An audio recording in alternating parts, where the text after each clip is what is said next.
The ghost of glory, the Hawthorne Galleria. There are monuments to ruin all across America. Not ancient castles or forgotten battlefields, but mausoleums built of glass and concrete, relics of a culture that ate itself. We're standing outside one now. A colossal shadow sprawling over hundreds of acres in what used to be the heartland of American prosperity. In the biting winter wind, the shattered remnants of what was once the grand entrance of the Hawthorne Galleria look less like a door and more like a gaping, broken jaw. The pavement is a mosaic of weeds and frost heaves. Graffiti, lazy and indistinct, smears across the massive, beige facade where polished brass once gleamed. Listen closely, and you can almost hear the ghosts of Saturday afternoons. The faint, phantom echo of a cashier's beep, the splash of a fountain long since drained, the high, nervous laughter of a first date. This is not just an abandoned building. This is a complete, intact ruin of the American dream, 1990s edition. In its prime, the Hawthorne Galleria wasn't just a place to shop, it was the entire infrastructure of community, commerce, and culture for a million people. And today, it is nothing. To understand its silence, you must first remember its roar. The Hawthorne Galleria was not built, it was unveiled. It opened in 1988, designed in the late, triumphant style of post-Reagan-era maximalism. Everything was oversized, reflecting a national sense that progress and prosperity were limitless, a permanent condition of American life. This mall was a titan.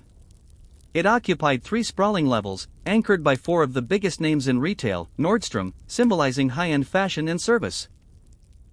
Sears, representing middle American reliability and tools, JCPenney, the family staple, and a massive Macy's, a cathedral of consumer goods. Its central feature was the atrium. A dizzying, 3-story expanse topped by a vast geodesic dome of tinted glass.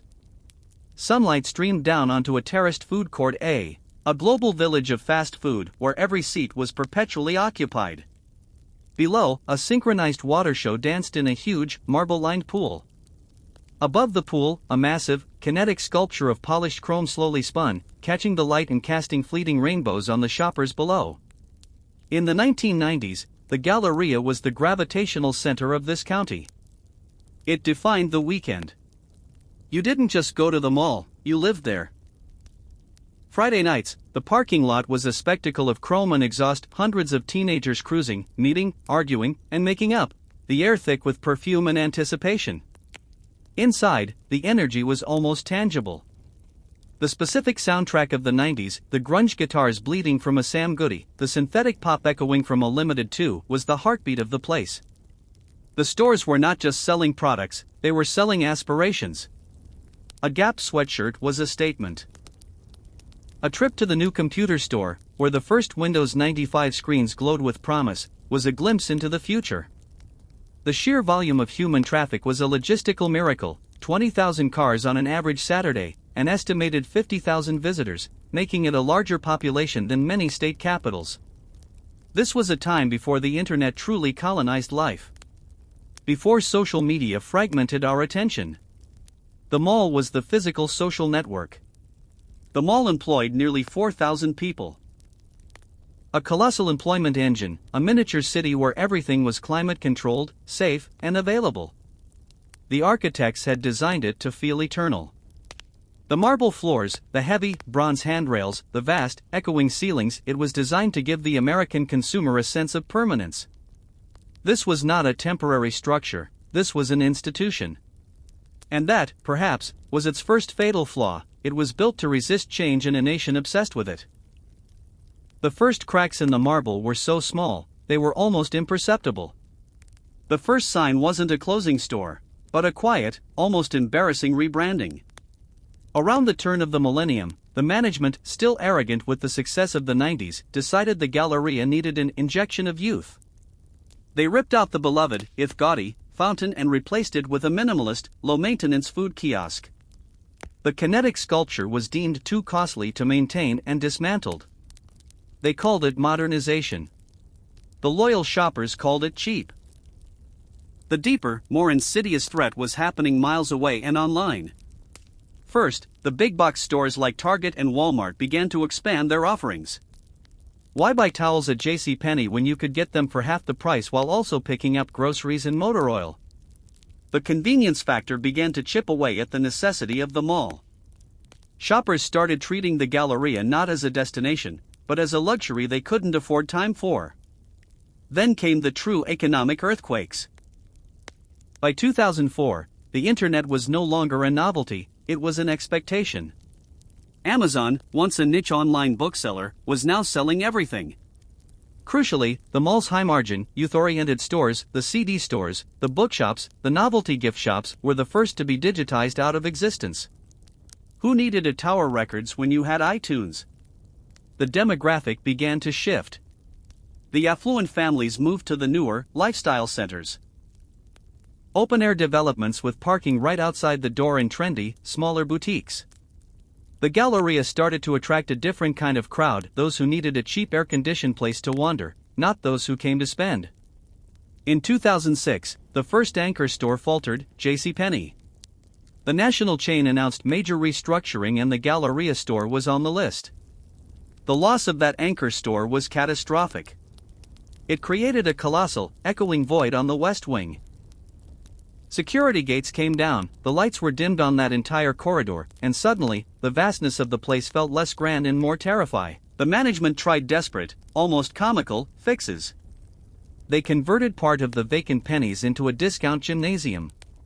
They opened an entire wing to seasonal Halloween stores and pop-up furniture liquidation centers.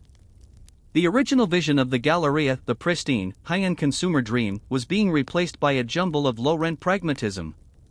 The stench of failure was starting to mingle with the scent of cheap cleaning fluid. The final hammer blow of this era was the Great Recession of 2008. The middle-class savings that had fueled the 90s spending evaporated. Discretionary income vanished. The Galleria, built on the premise of endless want, could not survive the era of sudden need. The years following 2008 were a protracted, agonizing death for the Hawthorne Galleria. It became a textbook example of what urban planners call a dead mall. Macy's, the grandest of the anchors, tried to hold the line. For a few years, it was a beautifully maintained oasis in a desert of boarded-up storefronts. But the foot traffic was gone. If a shopper needed to cross the mall to get to Macy's, they had to walk past a dozen darkened, dusty windows. The experience became depressing, not enticing. One by one, the smaller, specialized shops vanished. The shoe stores, the jewelry kiosks, the pretzel stands, all gone. Leases were not renewed. The lights in the common areas began to burn out, and the maintenance staff was reduced to a skeleton crew of 2 elderly men who focused only on preventing major leaks. The beautiful marble floors became scuffed and sticky. The escalators, once symbols of effortless elevation, began to break down with alarming frequency, often standing still like frozen metal rivers. The silence was the worst part. In the 90s, the ambient noise was 85 decibels, a constant, cheerful buzz. By 2012, it had dropped to 40. You could hear your own footsteps echoing down the long, empty corridors. The few shoppers who came felt exposed, watched by the empty eye socket of the deserted stores. The decline also birthed a new, darker reality: security issues. Without the sheer volume of human presence, the mall became an easy target. The parking lot, once the scene of high school romance, became a place for minor drug deals and petty crime. The security budget was slashed, making the environment hostile and driving away the few remaining family shoppers. Nordstrom, the last beacon of luxury, announced its departure in the summer of 2015. Their press release was a quiet eulogy, citing a shift in consumer focus to high-traffic, mixed-use properties. The closure of Nordstrom was the equivalent of pulling the plug. When a major department store leaves, they take with them their huge utility accounts and their massive portion of the maintenance fees. With 3 of 4 anchors gone, the remaining owners couldn't afford to run the colossal HVAC systems. The last anchor, Sears, limped along for another year, relying almost solely on its auto repair center located in the basement.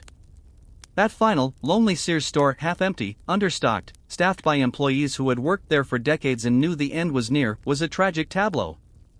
They closed their doors on Black Friday 2016, a symbolic end to the peak shopping holiday they had helped invent. The Hawthorne Galleria was officially closed to the public on December 31, 2016. The speed of the decay once the facility was fully shuttered is astonishing. It reveals how dependent these spaces were on constant human maintenance. A place designed for people instantly rejects its own existence once they are gone. The first thing to go was the roof. Without constant climate control to manage moisture and expansion, the seals failed. Rainwater poured in. Inside, the Galleria transformed into a bizarre indoor ecosystem. The water brought mold. Black, velvet patches bloomed across the pastel wallpaper of the long-abandoned clothing stores. Ceiling tiles, heavy with water, disintegrated and collapsed, scattering asbestos dust and broken insulation onto the plush carpets. The escalators, which stopped in 2016, are now entirely rusted and frozen. The marble floors are slick with green algae. The air is thick, freezing in the winter and sweltering in the summer, smelling of stagnant water, decay, and the heartbreaking sweetness of old, decaying plastic. Walk through the main atrium now, if you can get past the barricades. And you'll see the light filtering through the broken geodesic dome, but it illuminates only ruin. The chrome kinetic sculpture is gone, scavenged, or sold for scrap. The food court is a scene of arrested development. Trays still sit on tables, frozen in time, with the skeletons of old fast food containers. The last remaining Christmas decorations, faded plastic garlands from 2016, hang sadly from railings, waiting for a holiday that will never come. The true historical shock is the scale. This massive structure, built with millions of dollars and designed for a multi-decade life, was killed by an app and a financial crisis in under 2 decades. It is not an ancient Roman ruin that lasted 2,000 years, it is a 28-year-old monument to instant obsolescence. The few remnants of the 1990s are the most affecting: a single, slightly yellowed poster for a movie that came out in 1996, still taped to the inside of a ticket booth door.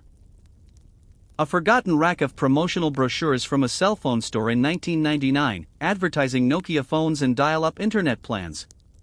In the management office, a massive, archaic filing cabinet still contains thousands of paper lease agreements, signed with optimism in the 90s, all now worthless. This is the end state of a glorious, capitalist experiment. A ghost town under one roof. The building itself is an enormous, expensive liability, too vast to be easily demolished and too damaged to be easily redeveloped. It stands as a monument to the unexpected fragility of modern American institutions. The Hawthorne Galleria is a physical metaphor for a massive cultural transition. It was killed not by a plague or a war, but by 2 simple, powerful forces: convenience and disconnection. We traded the communal, social experience of the mall for the isolating efficiency of the digital world. We traded the smell of popcorn and perfume for the cold blue glow of a screen. We exchanged the necessity of getting in a car and seeing our neighbors for the ease of a one-click purchase delivered to our door. The mall was the physical space where class, culture, and community intersected in the late 20th century. It was America's town square.